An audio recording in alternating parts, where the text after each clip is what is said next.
Ciao, ni hao, yasu, bonjour, guten tag. My name is Lydia, and I'm your host of the Global Travel Junkie podcast, where we'll discover new luxury destinations and experiences together. So let's get started and meet today's guest. Hi, everyone. It's Lydia with the Global Travel Junkie podcast and YouTube channel. Welcome, everyone. And I want to welcome our guest today. We have Michele here, and she's in the UK. How you doing, Michele? I'm doing well. How are you?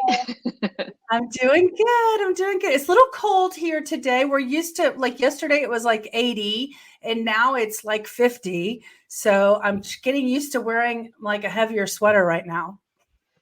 Yeah, I'm in London, so yeah, I'm feeling it. It's cold. Is it? Sure. Yeah. What's the temperature? Is it wet? Is it wet and cold or?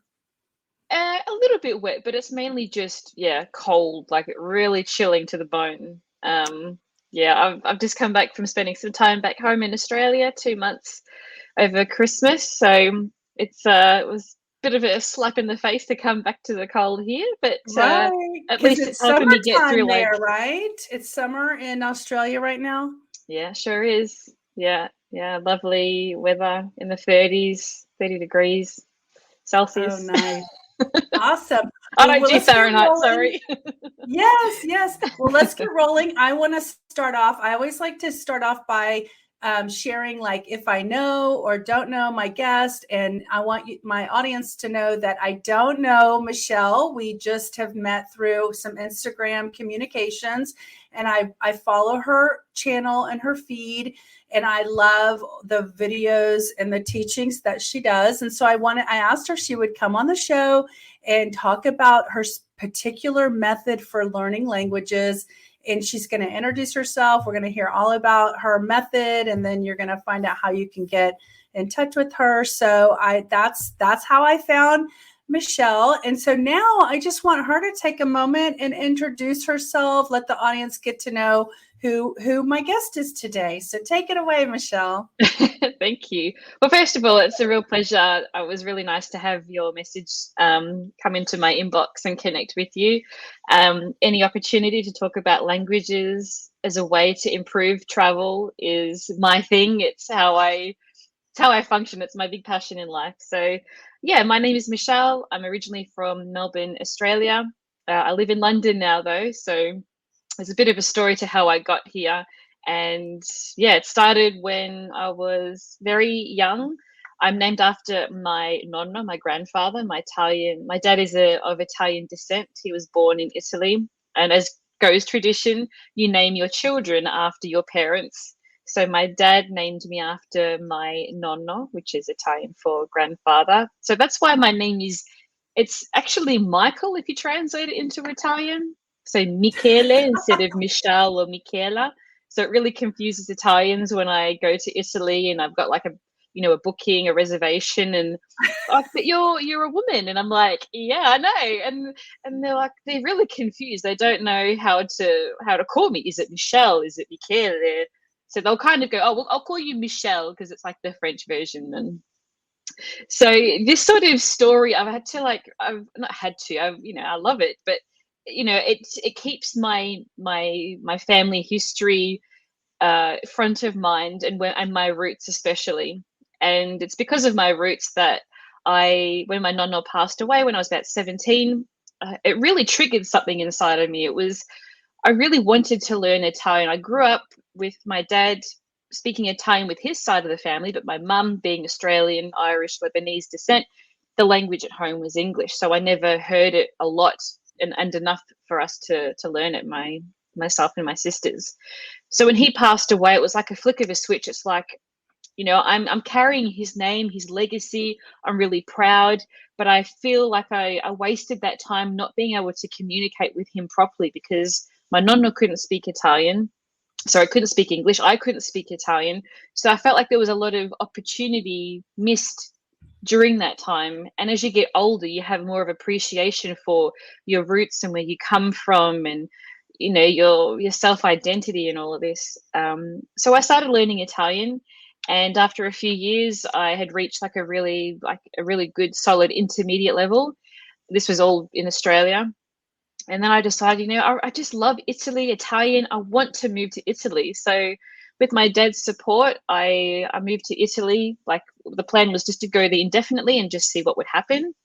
So I quit my job. I went to Italy and I moved there and I loved it. And I was there for 3 wonderful years, improving my Italian and just discovering a different way of living. It wasn't like it was back in Melbourne where everyone was climbing the corporate ladder and everyone was about money and houses and cars and all these sorts of things. The focus shifted to friendships, relationships, going out and being together and eating well and all these sorts of things. And no one ever talked about work. It wasn't part of the conversation. And yeah, I had a different appreciation for life.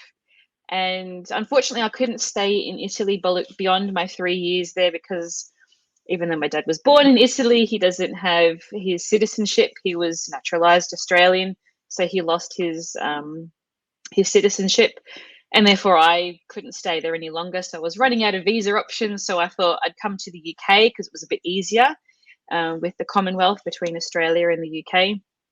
And yeah, I've been here ever since. And yeah, I was really missing the daily challenge, the cultural challenge, the stimulation I had living in Rome. And that's when I decided to start the Intrepid Guide, which is my travel and language learning website, and creating free resources, free travel phrase guides in different languages, not just Italian, to help people just to have a little bit of be a bit more clued up on the local language, on local customs, and just have a bit of, a few phrases under the belt that you can use to break the ice and be respectful when you go traveling and you're meeting people.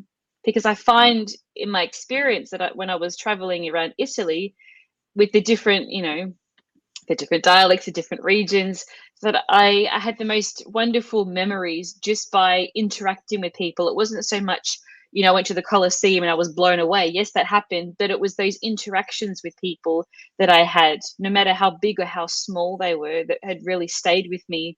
And I wanted to help spread that joy and that message. So that was a big part of the reason why I started the Intrepid Guide. And then more recently, focus on my heritage language, which is Italian, and realizing there are a lot of people like me that have Italian heritage and didn't necessarily grow up learning or speaking the language, but now want to later in life, when they're in their 30s, 40s, 50s, 60s, and so on. Like it's never too late. So yeah, that's a bit of my life story, but I think it's Thank important to sort you. of I to do have a tell. couple questions about that, about what you said. How long have you been living in the UK? So yeah, I've been here for 8 years, eight, nine Okay. years now. Yeah. Okay. So, but that allows you to go back and forth to Italy fairly easily. Like when you go there and do your little videos and stuff, what's your travel? Do you fly or take trains or what?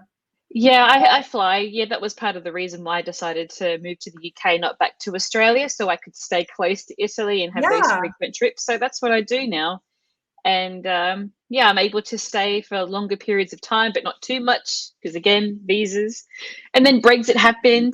So yeah, so my British passport that I have now basically doesn't give me any more rights than I had Oh, with my Australian one when you I was could just visiting be Italy. closer to Italy. That's it, Yeah, right? I'm just closer. Exactly. That's a good Yeah, way to I look get at it. it. I understand. I've always you lived kind of what I wanted. I lived in Italy when I was 21. I lived there for 6 months. I think I told you I'd taken Italian in college courses, and then I did a travel abroad thing.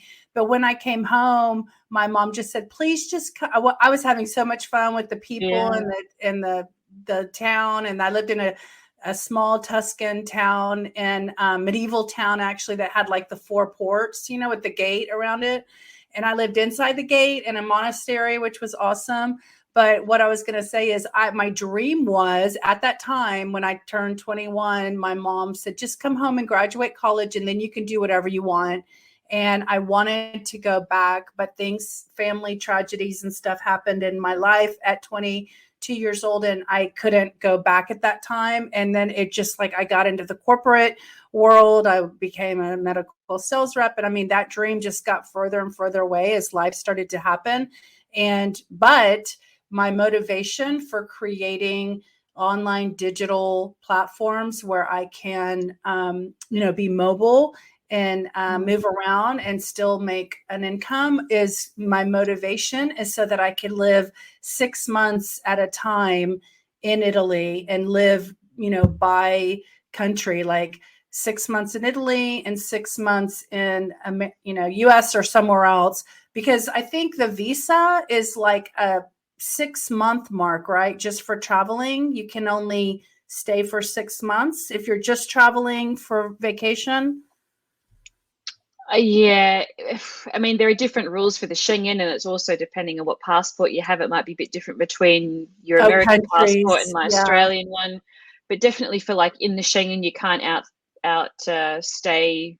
You can't stay longer than, I think it's 90 days within an 180-day period, I think, is the latest. It's 90 consistent days, you mean? Like you have to leave within 90 days? I haven't looked into it, but it's I don't know if it's consecutive, but it's okay. It anyway, could just I mean, I have yeah. to look into it. A friend of mine said that if I sign up for an Italian class in Italy, then I'm considered a student. So I might do that. Yeah, with the student visa, yeah. Yeah, exactly. I could be a student at 54 years old. Why not? Why not? I've plenty of students that age. One way to do it. So anyway, okay. So let's move on. I wanted to, now that I know a little bit more about you and your Italian background, but you've spent so much time, you go to Italy pretty frequently, right? Aside from as much as I can. Yeah, as much as I can. So just touch on, for anyone who doesn't know what Italy is, I mean, this is a global travel podcast. So anyone who has never been to Italy, I wanted to ask you, what are your favorite aspects about Italy that would help entice a listener to want to put it on their bucket list as a place to visit? Oh, well, I think we need a long time to go through all the positives. Just pick the, I mean, I'm there with you. I mean, we wanted to live there, so. I mean, the first one that I touched upon before is the shift in the perspective and what you pay attention to in life. I think it's easy to think that where you come from, that's the way that the world is and the way the world works and how everyone functions around you. And for me, when I moved to Italy when I was 25, I'm still a baby as an adult. I'm still finding my feet and I hadn't seen the world. So when I went to Italy, it was not a shock, but it was a different outlook on life. Like I said, the focus shifted to social and emotional and family life. And this was something that obviously I've come from a loving family, but every day people are talking about work and I'm stressed and the corporate ladder and I want to go for this promotion. I got to get this job. When I went to Italy, the conversations were totally different. No like one. Cibo. Sorry? It was like Cibo. What's the food? Yeah, Cibo for food. Yeah, the focus is really on enjoying life. And I know that, La Dolce Vita gets thrown around a little bit, but the real essence of it is just to really focus on the simple and the sweet things in life. That is where life is just the best. When you focus on being around the people that love you, eating food that you love, that it's like a taste explosion in your mouth. You don't need lots of material things. It's just finding the pleasantries, the sweetness in the little things that we take for granted. So that's a big part of it, is the lifestyle. Obviously, there are pros and cons to Italy, like the bureaucracy is, crazy. You want to tear your hair out. But yeah, obviously the food is incredible. There's so much of a variety in Italy. With every region in Italy, it's a different history. There's a different culinary dishes to try and to taste, and it's usually tied to its history. Dialects and accents vary so much between these regions and even between towns within regions. Personality. Like you Yeah, you just can't, like, for me, you can't just go to Rome or go to Florence or go to Venice and say that you've seen Italy, because there's so many other parts of Italy that it's like its own country. And what's connecting it is, the standard Italian language, but Italy is quite young as a country. So like, it was only unified in the late 1800s. So mid 1800s, sorry. So you can just sort of see that its identity is still evolving, and it's not, like, a lot of things aren't unified. It doesn't have the same history in every region or the same language. They had to, standardize Italian so everyone could understand each other, because there are so many dialects that are still spoken, but are spoken amongst, individual communities. So yeah, Italy is You there's a know, lot to unravel. one of the things that I loved about Italy, the first time I went, I was 15. I was with my church choir group, and then we sang on the Spanish Steps and stuff like that. But then I went back when I was 17, and then again, I lived there when I was 21. So, one of the things that struck me about Italy as a country and a culture is how individualistic everyone was. It did not feel cookie cutter people at all. Like, there wasn't like, I never really noticed like there's just one way of there being, like homogenistic type people. Everyone had their own colorful way of representing and expressing themselves. And it was always very vibrant and, literally colorful, like even from their hairstyle color, what they put in their hair, and just comfortable being, it's like a country where you're like, I'm comfortable being me, in this country, because everyone's celebrated, like I love that about Italy. So, okay, good. Well, those are some good, aspects. Now you already talked about, why you wanted to get into the language space. It's kind of like your hobby, and also like how important and passionate you are about people having just that deeper experience of language when they go to wherever they travel to. So let's talk a little bit about just language. Your particular system is unique that you talk about, and help people understand like what makes it unique and why is it important to understand where you learn your language from. Yeah, well, I've got lots of different resources on my website for learning languages and different strategies, different methods. I think the key thing when it comes to language learning is to find something that works for you. There's no one solution that works for everyone. So when people try something, they're like, "Oh, this doesn't work," they'll come up with like an automatic excuse or a reason. I'm too old, I can't learn, I'm too old, I should have started when I was younger, there's no point learning now, or this resource doesn't work, or I've got a bad memory. All these things, we all, in some capacity, every language learner suffers from this mindset or these mental blocks. And that's all they are. They're only mental blocks. There is nothing to say that you, at whatever age, can't learn X language or X anything. There's nothing that you can't learn. So if you're struggling with memory, there are memory techniques that you can use to help you to remember things. There's also, I have a quiz on my website which helps you to identify what kind of a learner you are. So you could be a more visual learner, you could be a more auditory learner. You could learn better when you're in movement. So when you're walking and you're absorbing, listening to a podcast, you can really take it in. There are different learner types. So it's important to know what learner type you are, and then go and find resources that help you to learn whatever it is, in this case, languages. So there's no reason, I don't have anything special about me that makes me different from anyone else. It just takes time, it takes practice, and it takes finding a method that resonates with you. For me, and what you were asking before about what makes my approach to language learning different, is that through my experience with learning languages, especially through traditional systems where you go through like language schools or you go through those courses, and that's the default for everyone, right? I'll just sign up for a language school and go through that process, and then I'll learn the language. There are pros and cons to that, and the biggest con in my experience has been that they always teach you the things from the beginning that you don't necessarily, excuse me, that you don't necessarily need to know right at the beginning, because you can't use it in a conversation today. And the most important part of when you're learning a language is to feel motivated, to feel like you can do it, to have a positive attitude, to have something that you can hit the ground running with, that you can start to implement it, play with it, get confident with it. And this momentum gives you the positivity and the belief that you can continue, that you can learn the language, because it's so daunting in those beginning stages. It's like a hockey stick of information coming at you. The learning curve is so steep because you're learning so many new things.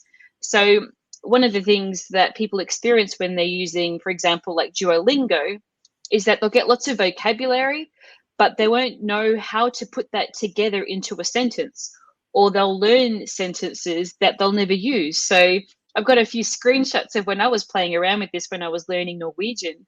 And there's like ones where the sentence was, I'm sitting on the bathroom floor crying. And it's just like strange vocabulary, right? Like it's not conducive to learning something practical that empowers you. It's fun and it's entertaining, and I get that, and it has a value in the sense that it's good for creating like a daily language learning habit.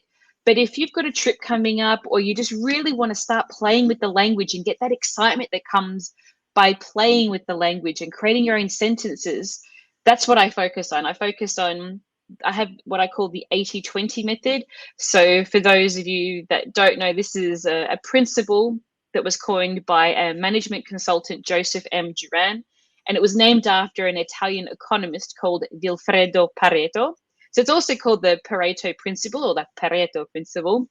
Now he found, this is in 1896, he found that approximately 80% of the land in Italy was owned by 20% of the population. So this was like an interesting ratio. And then the management consultant could see that this ratio could be found in other aspects or areas of our lives.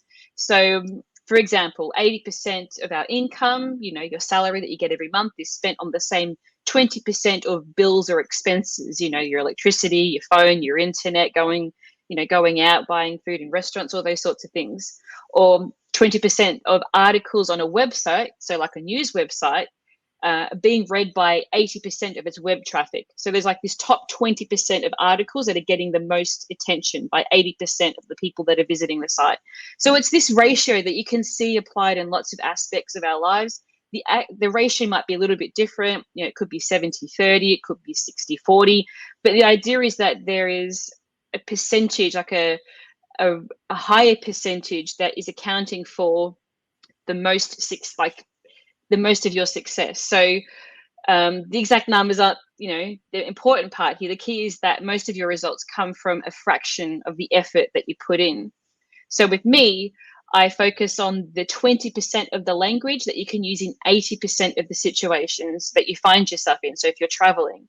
So I've got a travel language course, and I've also got more in-depth grammar courses. So my travel courses, so Intrepid Italian for Travel, is focusing on the situations when you're traveling. What are you doing? You're introducing yourself, you're asking for directions, you're buying tickets, you're ordering food, you're asking for the bill, you're asking for where the toilet is, you're buying tickets, you want to know how much something costs. So there's really repeatable vocabulary that you'll need to know. You don't need to know, how to say giraffe, or, there's a pink elephant, in the bathroom eating cheese. Or I'm crying on the bathroom floor. Yeah, I'm not crying on the bathroom floor eating cheese or eating bread. So I really focus on the vocabulary, of course, in this case, but also, a little bit of grammar for this particular course. I don't want to overload people with too much grammar, because that can be quite daunting. I save that for the ones that want to get to like a serious intermediate level. So I have courses for that as well. So yeah, it's focusing on that 20% of the language that is your working vocabulary, because there are hundreds of thousands of words that we have in our language. But if you think about all the words in a dictionary, I'm not using every one of those words in the dictionary every day. A lot of that is jargon. A lot of it is like specific to certain areas. I'm not talking about politics or astronomy or, like any of these more advanced things. That comes later on if you want to learn that, for work or for whatever it is. If you're, technical language. Yeah, technical language. but your working vocabulary is around 2,000 to 3,000 words. So it's not that much in comparison to all the words that are available to us. And just to add to that, you don't need to be fluent in a language to have fun with it and to appreciate it and to get value from it. You can have broken conversations. Italian's very forgiving. You don't need to have perfect grammar. And that's not what this is about. This is just about getting a message across, communicating something. The other person's like, they can piece it together, and then they send something back to you, then you piece that together. And it's a dialogue. It's a two-way street. And people aren't going to, give you a hard time if you don't get your grammar right. They, especially Italians, they're very appreciative of how much, sorry, I've got a tickle in my throat. That you're making an effort to learn their language. Sorry. Okay. So while you're doing that, I'm going to give you a huge compliment, or one of the things that I loved that I learned from you that I didn't learn in 3 years of college courses and 6 months of living there, and you taught me something on your social media feed that was very valuable to me, I thought, and it really stuck with me. So you were doing your video on gender, feminine and masculine, and when is something this and when is something feminine, masculine. And so the example you used was, if you're going to the furniture store, the mobili store, and you want to buy a tavolo, then you buy a tavolo, right? But if you put food on it in the kitchen, it's now become a tavola, right? Bravissima. Do I have that right? Very good. You got it right. So, you taught that once and it really stuck, with me. And I was like, God, I really never knew. Like when I was talking, I was probably telling my friends, like, let's go to the tavolo and eat some food or like, oh, you're a bello e tavolo, like if I was complimenting the food on the table, I probably said bello e tavolo, and they were like, oh, it's a tavola. And I'm like, well, why is it? Like I would never ask or understand their correction, because you're just having fun and you're just like, okay, you get my point. I'm not going to try to remember that, but your teaching that stuck with me. So now I will speak correctly when the food is on the table. I'm like, let's go to the tavola, andiamo a tavola, because the food is ready. Like, siamo pronti, we're ready, right? And so I love that about your teaching, for people who just want to watch her Instagram and your social media feed. Are you doing like TikTok and all this other stuff, or just Instagram? Yeah, so I am on TikTok as well. YouTube, I have a website. Are you Facebook launching like the same videos on the different platforms? Like you're just recording and they're the same thing? So I'm more active on Instagram, but yeah, I do share, my videos. Well, my favorite is Instagram. I like being on Instagram too. It's very clean and not you clean, but the platform is simple and not noisy. I find, TikTok is really noisy to me. It's like it plays when you don't want it to play and you can't ever get it off your screen. You have to hit it twice, so I'm more of an Instagram person. So I recommend y'all, to follow her on Instagram. What is tell them what your Instagram name is so they can find you. Yeah, so it's Intrepid Italian. So if you type in Intrepid Italian, then you'll find me. I also have Intrepid Guide. That was my main channel. But if you're interested in learning Italian specifically, then you can find me at Intrepid Italian. Yeah. How many languages did you learn or teach? So I've studied Italian, French, Norwegian, and a little bit of Afrikaans. Italian is my strongest language. So it's given me a little bit of variety between like Germanic or like, Afrikaans, the Romance languages, French and Italian. And obviously Norwegian is part of the Germanic languages as well, the Nordic languages. But I find it fascinating. And each language helps me to learn the next one, similarities and differences. It's good fun. Yeah. And so with knowing French, have you thought about Spanish? Because it's so, the Romance languages are so much familiar. Yeah, I have a Spanish course, but it's not a language that I've given too much focus on. yeah, there's only so many languages that I can learn and maintain. I So know it's a yeah. lot. I'm sure you're busy just with Italian. I do want to say, like, you have such a great accent. That's why I thought you were like Italian raised in Italy when I heard you. You know, you have such a wonderful accent because you shift from on your channel, you speak, Australian. Yeah. Is that considered a language?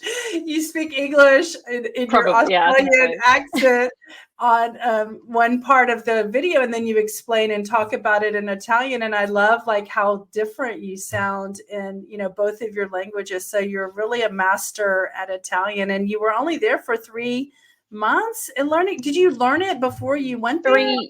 Three years I I lived mean, in I'm Rome sorry, for. 3 years. Yes, Yeah. I did hear I that. 3 years. I studied in Melbourne, Australia, just by going to language schools, by using resources, by just consuming movies. I'd go to the Italian Film Festival, listen to Italian music all the time as I was commuting to and from work.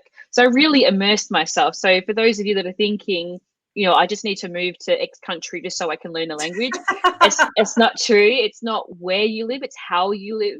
There's always something you can do. And this is before the internet was providing so many, incredible language learning resources. At the time, I was using lots of books, and just, physically having to go to the cinema to watch things. I couldn't just download things or, use Netflix and all these resources that we have at our disposal today. So don't let that deter you. It was my choice. I just really wanted to move to Italy with the goal also to improve my Italian because I would be constantly surrounded by it. But I reached a B1 level, at home in Australia, in an English speaking country. And B1 is the level that you'll need if you're applying for citizenship or if you want to apply for a university. It's a great level to reach in Italian, in any language, really. It gives you that functional usage. And you don't need to be perfect. And, for me, with my courses, I'm very, I thank you for your compliment that I have, a nice Italian accent. But I'm aware that when I do speak Italian, I do have an accent. But in my courses, while I'm giving the explanations in English, I have native Italian speakers say all the parts in Italian. So I'll explain the concepts and then I'll have lots Oh, of examples that are read by an Italian. So people are getting the native Italian wow. accent, and they have the benefit of both worlds, really, because I have the perspective of the hurdles that English speakers, well, native English speakers have when they're learning Italian and the common pitfalls that we experience. So I can teach to those areas, those parts that we struggle with the most. And you'll also have a native Italian, reading out all the examples that I give. So yeah, it's quite different in that way. That's amazing. And in the final minutes of our episode, can you explain if someone buys your course? I would like them to understand what is it like? Like, is it video? Is it what? Like, tell us how it works when someone buys your course. Sure. So I've got the travel. I've got 4 travel courses in different languages: Italian, French, Norwegian, and Spanish. So these are really great if you got a trip coming up and you just want to get a few words. You want to get like a crash course in the language. That's what these courses are for. All of my courses are pre-recorded video classes or lessons that you get, and you can learn at your own pace in your own time on any device. And that's the whole point and the reason why I created it this way, because we're different time zones, we're busy, we've got different schedules. We're not all going to be free at 6 o'clock on a Wednesday night to do a 2-hour lesson. 2 hours is a long time to be focused on something where you're learning intensively. So these courses are broken down into short chunks of lessons that you can do and review or revise, and learn at your own pace. And there's no judgment. You don't have to compare yourself with other people in the classroom because it's just you. I know that a lot of people feel a little bit insecure with that. I also did too. So with my more advanced Italian grammar courses, so Intrepid Italian for beginners A1, Intrepid Italian for advanced beginners A2, and Intrepid Italian for intermediate B1, this gives you the complete pathway from absolute zero all the way up to a confident B1 level. Now these courses are structured a bit differently, but they're just more in depth essentially. So there are 17 modules in each. there's a video lesson in each and complementary exercises that go with that. So you can start to put it into practice and use everything. And as you move your way through the course, the material will start to refer back to previous lessons. So you're constantly got that learning something new while also, practicing previously learned content. So you have that you're continually learning and improving and reviewing The and so repetitive. on. Yeah. And again, focusing on the most powerful part of the language. So you're not just memorizing words, but you can start to construct your own sentences after the first module. And that's what we want. We don't want to be just memorizing, I'm eating bread on the floor in the bathroom crying or whatever. Something that's totally not applicable unless your ragazzo breaks up with you. Yeah. Your boyfriend. Okay, Yeah. so did you have, like, what do you have going? You were telling me you had something going on. Today is, I'll just tell the date. It's January 20th, 2023. And you had something coming up. So I was going to post this episode over the weekend or on Monday if you want. But you have something coming up you wanted to share? Yeah, so it's the start of the year 2023, and I am trying to do everything I can to make learning Italian a little bit easier for my students and for my followers. So I'm currently running a giveaway where you can win all of my courses, which is valued at over 1,300 US dollars. Wow. So that closes on the 23rd of January, and that will be the day that I also open up registrations to join my courses. They're not always available. I sort of do it by, a certain amount of time. I'll open it up, let people know, let them come in. And I do that just so I can, welcome everyone at the same time. But yeah, they'll be open for a week. So registrations will be open from the 23rd of January and they'll close on the 1st of February at midnight. So yeah, some pretty cool promotions happening at the moment because you can get all 3 of my grammar courses for the price of 2. So you don't have to pay the full price. Plus you get a bonus 4th course, which is Intrepid Italian for Confident Conversations. And that focuses on helping you understand fast, real world Italian, it can be quite challenging to understand when Italians speak fast. So this is a really cool complementary course that you can use as you sort of reach like an A1, A2 level. And so it's a really nice bundle. It's the Intrepid Italian bundle. So you're basically getting 4 courses for the price of 2. So yeah, if you're interested in that, just send me a message and I'll set you up. I'll help you out. Okay, is that how people buy your stuff? They go and message you, or do you have like online purchase on the website? Yeah, I mean, some people like to just message me and just ask, I want to know a little bit more about your courses, and then I'll, give them a bit more detail. But yeah, you can visit my website, intrepiditalian.com. So you can go there and you can see all my courses, and my travel language learning site is the Intrepid Guide. So Intrepid Italian or Intrepid Guide, you'll get both of those. And yeah, Awesome. contact me, email or Instagram, whatever is your preference. I need a freshen up course in my Italian, so I may have to take a look at all that.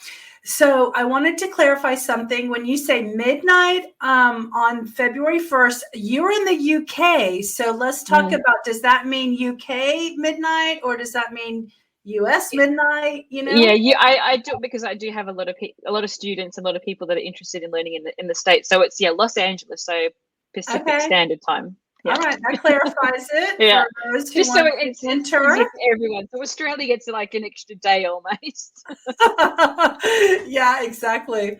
So, okay, good. Well, I don't know. Is there anything else that you want to share before we wrap up your episode? I don't think so. I think, if you're interested in learning a language, Italian or any language, like you just need to find something that resonates with you. If you see that you like the way I present, there's a good chance that you're going to like my courses. So if you have any questions, I'm here to help. Don't hesitate to reach out. This is what it's all about. This is why I do what I do, because I'm infected now with the Italian gene, thanks to my nonno and then my dad passing on my nonno's name to me. And I realized that there are a lot of people in my position where they do have that connection to their heritage, but are maybe just missing that language element that they really want to work on. So yeah, I want to help you to get to where you want to be. And yeah, that's what I'm here That's for. awesome. It's funny because when I saw your name written when we emailed each other, I was like, Michele, that is so weird. I thought that was a guy's name, but I was Yeah. right. It is. But now I know the backstory. So I didn't know that before.